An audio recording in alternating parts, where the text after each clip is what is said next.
hold the ball tight enough, but not too tight. So you don't want to like hold it way back so the ball, has got too much friction. You actually want to hold it comfortable. You can hold it with a bit of a gap between your fingers or together. Mohamed Shami just has a bit of a gap, but what he does, he gets a lot of revolutions on the ball. He spins the ball back, and by doing that behind the ball, flicking your fingers down, that actually makes the ball spin back.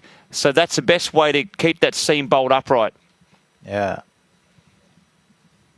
Revs on the ball, Binga. And from a left-hander's point of view, it's exactly the same, but it's also wrist position too. It's the locking of the wrist. So, to lock the wrist, you can actually play around with the thumb as well. Yep. So you can actually lock your wrist by just going touch on the other side and then just get it right behind it. And then the backspin is something which you talked about. That's the most important thing when you're talking about swing. The more you put on the ball, better it's going to cut through the air. And then sits bolt upright. Yeah, the shape. And then what Shami is doing actually, just tilting it slight bit.